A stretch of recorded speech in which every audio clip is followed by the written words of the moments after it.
Raw emotion filled a Charleston, South Carolina courtroom as relatives of the 9 victims of the shooting massacre at Emanuel AME Church addressed the man charged with their deaths.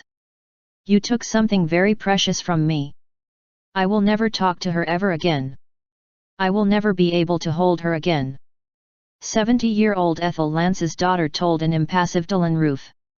Her voice dipped and soared with pain. "But God forgive you. I forgive you." Ethel Lance had been church sexton at Emanuel. Roof watched remotely via a video hookup Friday afternoon in a box-like room where he was flanked by 2 heavily armed law enforcement officers, occasionally dropping his eyes. Charged with 9 counts of murder, Roof will remain in prison, having accepted a no-bond arrangement for the murder counts. Bail of $1 million was set for an additional weapons charge. "We welcomed you Wednesday night into our Bible study with open arms. You have killed some of the most beautifulest people that I know. Every fiber in my body hurts," said Felicia Sanders, the mother of the youngest of the shooting victims, 26-year-old Tywanza Sanders. Sanders was a recent college graduate, who appears on Facebook in a sideways baseball cap next to a banner that reads "Your dreams are calling you." The shooting victims, 6 women and 3 men, included an 87-year-old woman. 3 other people were wounded.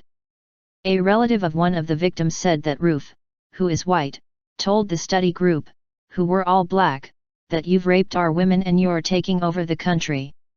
I have to do what I have to do."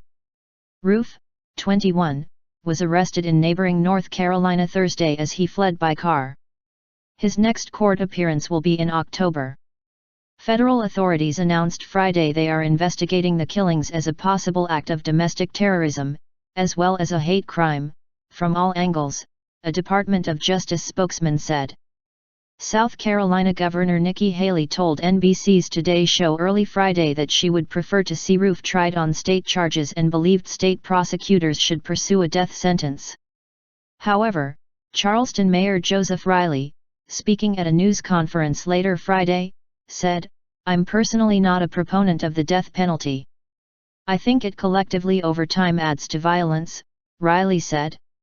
"I think people who commit serious crimes should lose their freedom forever, but that's the law in South Carolina, no doubt it will be sought." Riley, who also announced a fund had been set up for the families of those people killed in the Emanuel AME Church shooting, said there would be a community prayer service and vigil near the church at 6 p.m. EDT, 2000 hours o'clock GMT. A spontaneous memorial for the victims is growing outside Mother Emanuel, as the church is affectionately known, as people bring flowers, balloons, and placards in remembrance of the victims. VOA's Amanda Scott, reporting from Charleston, says that strangers of all ages and races embraced each other, offering their support and vowing not to allow the tragedy to tear their city apart. "Our message to our community, our whole community, is we appreciate all the love and support, but truly speaking we didn't expect any less because the people here are like the climate, they are warm, they're caring, they're loving," Marlene Coakley Jenkins, sister of victim Myra Thompson who led the Bible study the night of the shooting, told VOA.